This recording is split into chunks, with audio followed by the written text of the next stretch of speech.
আমরা যদি আজকে উত্তর পূর্বাঞ্চলের দিকে তাকাই, সেইখানে বেশিরভাগ রাজ্যে উপজাতি অধ্যুষিত রাজ্যগুলিতে সর্বভারতীয় দলগুলি এখনো প্রায় অ্যাবসেন্স। তার মূল কারণ হলো জাতীয় অভিমান।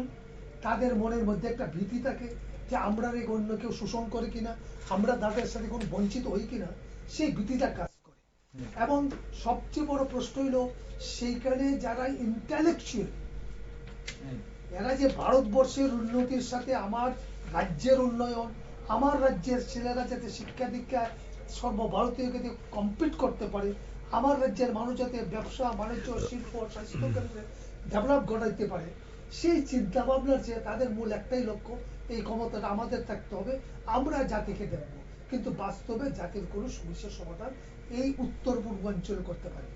ওকে, আমরা আসবো আপনার কাছে আরেকবার। আমরা দর্শক বন্ধুদের জানিয়ে দিই 21 মহারানী চেলাগাং কেন্দ্র থেকে যিনি জয়ী হয়েছেন সিকে জমাতিয়া, চন্দ্রকুমার জমাতিয়া তিপ্রামথা প্রার্থী, উনি ওনার প্রাপ্ত ভোট 10,329।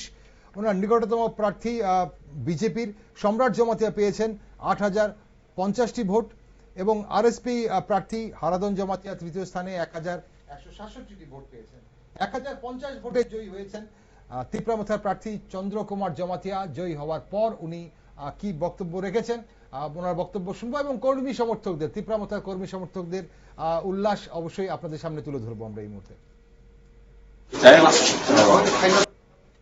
যারা ভোট দিয়েছে, যারা ভোট দেয়নি, সমস্ত ভোটারদেরকে আমি ধন্যবাদ জানাই। আগামী ইলেকশনগুলোতে আরো ভালো করবে। Thank you very much. জনগণের জন্য কাজ করার জন্য এই ফিল্ডে এসছে। এবার জনগণের হয়ে কাজ করব, কথা বলবো, জনগণের অধিকারের ব্যাপারে কথা বলবো। আর এখানে যারা ইলেকশন মেশিনারি হয়ে কাজ করছে তাদেরকে আমি ধন্যবাদ জানাই। আর আমাদের হাইনেস মহারাজা গোয়াগরা প্রদ্যুৎ বিক্রম মানিক্যকে আমি অসংখ্য ধন্যবাদ জানাই আমাকে মনোনীত প্রাপ্ত করার জন্য। আজকে জিতেছে মানে যারা ভোটার তারাই জিতেছে।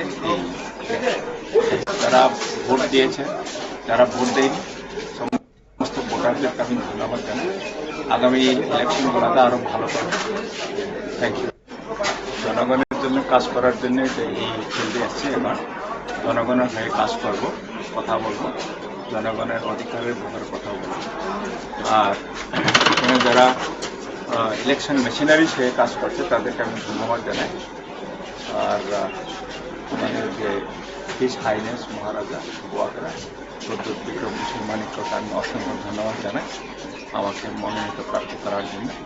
আজকে জিতেছে মানে যারা ভোটার তারাই জিতেছে।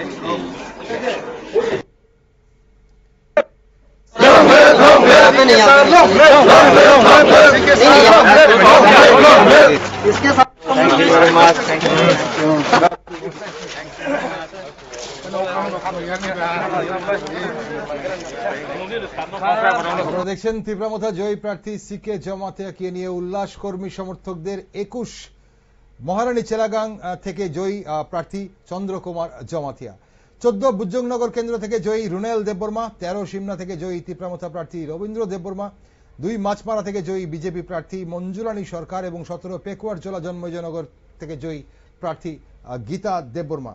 আমরা চেষ্টা করব আমাদের প্রতিনিধিদের কাছে আরো একবার যাবার। কাঞ্চনপুর থেকে আমাদের প্রতিনিধি পুলক সেখানে রয়েছেন, আমরা পুলকের সঙ্গে যোগাযোগ করার চেষ্টা করব। আপনাদের জানিয়ে রাখি, ননস্টপ কভারেজ আপনারা দেখছেন নিউজ ভ্যানগার্ডের পর্দায়। এডিসি আজ এডিসির ভোট গণনার এই মুহূর্তে আমাদের সঙ্গে আমাদের প্রতিনিধি কাঞ্চনপুর থেকে পুলক জুড়ে গেছেন। পুলকের সঙ্গে আমরা কথা বলবো। পুলক, শুনতে পাচ্ছ তুমি আমাকে? হ্যাঁ দাদা। হ্যাঁ পুলক, এই মুহূর্তে কি আপডেট রয়েছে তোমার কাছে?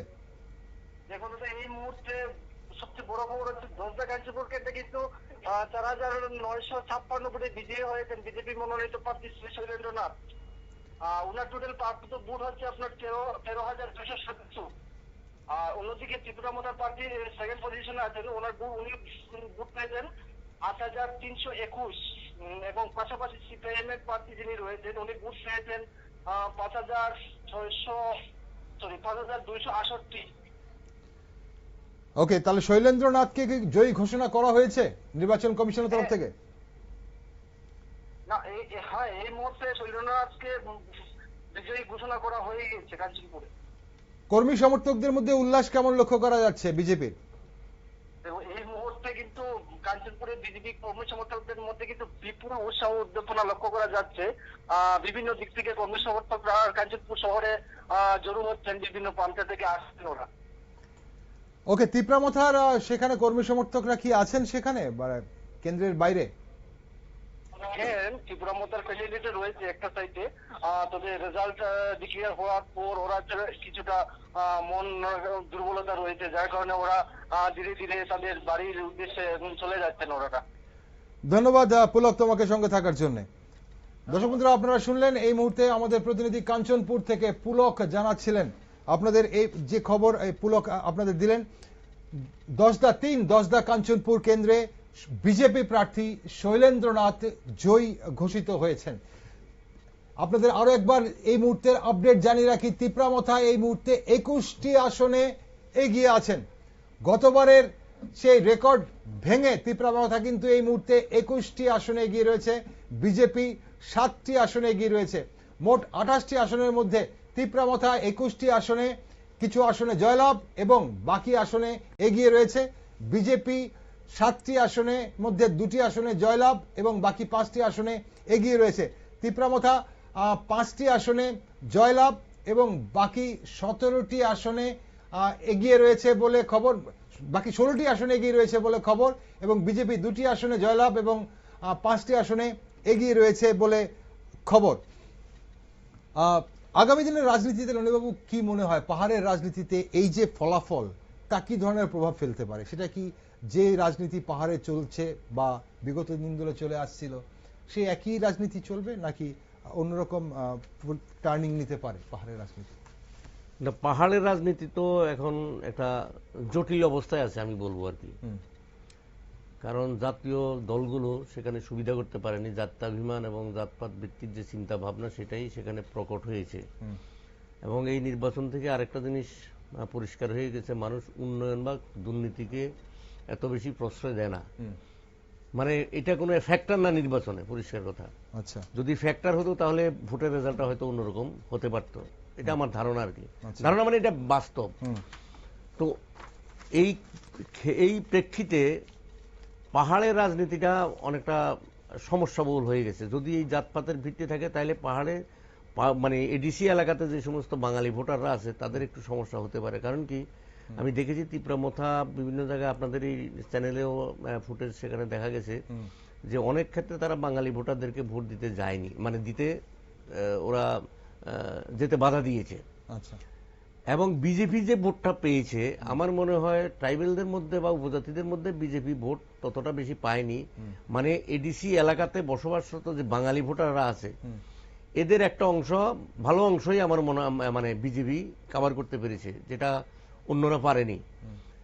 এখন যে কোনো কারণেই হোক, তো এটার ফলে পাহাড়ের মধ্যে যে আপনার যে আমরা সংহতি বা শান্তি শৃঙ্খলার যে একটা মানে পরিবেশ, সেটা আমার মনে হয় না ততটা থাকবে। কারণ আমরা তিপ্রামথার সুপ্রিমো যেভাবে জাত বা জাতি বিদ্বেষমূলক বক্তব্য রাখেন আর কি, এটা আমাদের ভয় হয়। আমি একজন সুস্থ স্বাভাবিক নাগরিক হিসাবে যে আগামী দিনে ত্রিপুরা রাজ্যে কোন রকম সেই 28 জুনের যে দাঙ্গা, যে পরিবেশ বা পরিস্থিতি, সেটার আবার পুনরাবৃত্তি হবে কিনা, এবং এটা সময়ের অপেক্ষা। এখন আমাদেরকে আবার নতুন করে ভাবতে হবে এবং দেখতে হবে যে তিপ্রামথা নতুন করে যখন আবার ক্ষমতায় এসছে ডিসিতে, এখন বিজেপির সঙ্গে তার সম্পর্কটা কি, কোন জায়গায় দাঁড়ায়। এখন পরিমল বাবু যেটা বললেন, আমি যেটা ওনার বক্তব্য থেকে যেটা বুঝতে পারলাম, উনি এটাই বুঝাতে চাইছেন তাদের যে এই যে শরিকি দ্বন্দ্ব, তাদের যে পারিবারিক যে সমস্যা, সেটা বেশি দিনের ব্যাপার না। মানে প্রকাশ্যে আসলে অনেক চেষ্টা হয়েছে তারা যৌথভাবে আন্দোলন মানে নির্বাচনে প্রতিদ্বন্দ্বিতা করার জন্য, সেটা যখন হয়নি সেই ব্যাপারটার পরে, সেই ব্যাপারের পরবর্তীকালে অর্থাৎ মানে সাময়িক বিচ্ছেদের পরবর্তী যে অংশটা, সেটা তারা 1-1.5 মাসের বেশি সময় পায়নি। আমার মনে হয় উনি এটাই বুঝাতে চেয়েছেন। আগে কিন্তু এমনটা ছিল না। হ্যাঁ, আর দুর্নীতির ইস্যুগুলি বিজেপি কিন্তু তখন থেকে এনেছে, আগে কিন্তু কিচ্ছু বলেনি। বরং আমরা বলেছি চ্যানেলে, আপনাদের এই চ্যানেলেও অনেকবার বলেছি যে এখানে কোনো কাজই হচ্ছে না। সেটা বিজেপি কিন্তু আগে প্রকাশ্য বলেনি, বলেছে যখন তাদের মধ্যে যে বিচ্ছেদটা হলো, এখন এই বিচ্ছেদের ক্ষেত্রেও অনেকে বলছে, বিভিন্ন রাজনৈতিক দল যেটা বলার চেষ্টা করছিল যে এটার মধ্যে নাকি তাদের একটা ইন্টারনাল গোটা কোনো ব্যাপার স্যাপার আছে। এখন বোঝা যাবে তাদের আসলে ব্যাপারটা কি, কোন জায়গায়, মানে কি এখানে যে ভোটারদেরকে বিভ্রান্ত করার জন্য নাকি অরিজিনালি তাদের মধ্যে সম্পর্কটা খারাপ হয়েছে, সেটা একটা ব্যাপার আছে। আর জাতপাত ভিত্তিক যে জাত্যাভিমানের যে সংকট, যেটা সেই সংকটটা আমার মনে হয় সেটা এখন দিনে দিনে ভালো হবে আমার বলে মনে হয় না, কারণ খারাপের দিকেই যাবে হয়তো, এটা আমার ধারণা আর কি। আর যদি আমার ধারণাটা যদি মানে ডিসপ্রুভ হয়, যদি মানে অমূলক প্রমাণিত হয়, ভুল প্রমাণিত হয়, তাহলে আমি সবচেয়ে খুশি হব যদি পাহাড়ে শান্তি থাকে, সেখানে যদি জাতি উপজাতির মধ্যে ত্রিপুরার যে একটা ঐতিহ্য দীর্ঘ সংগ্রামের ফলে গড়ে উঠেছে সেটা যদি রক্ষা হয়। সবচেয়ে গুরুত্বপূর্ণ বিষয় সেটাই, কারণ নির্বাচন আসবে, নির্বাচন যাবে, কিন্তু মানুষের জীবন যেন সুরক্ষিত থাকে এবং মানুষের মধ্যে যেন ভ্রাতৃত্ববোধ, সবার মধ্যে যেন ভ্রাতৃত্ববোধ যেন সঠিক থাকে, সেটাই হচ্ছে মূল উদ্দেশ্য, এবং মানুষের যেন উন্নয়ন হয়। আমরা চোখ রাখবো এই মুহূর্তে 24 রাইমা ভ্যালি কেন্দ্রের দিকে। সেখানে তিপ্রামথা প্রার্থী ধনঞ্জয় ত্রিপুরা জয়ী ঘোষিত হয়েছেন। তিপ্রামথা প্রার্থী ধনঞ্জয় ত্রিপুরার মোট প্রাপ্ত ভোট 11,065। ওনার নিকটতম প্রতিদ্বন্দ্বী সমীর রঞ্জন ত্রিপুরা বিজেপির প্রার্থী, ওনার প্রাপ্ত ভোট 9,654। 3 নম্বর স্থানে রয়েছে সিপিআইএম প্রার্থী সুমতি রঞ্জন চাকমা, যার প্রাপ্ত ভোট 4,788, এবং আইপিএফটি প্রার্থী চরণবাসী ত্রিপুরার চতুর্থ স্থানে রয়েছে 2,070টি ভোট পেয়ে।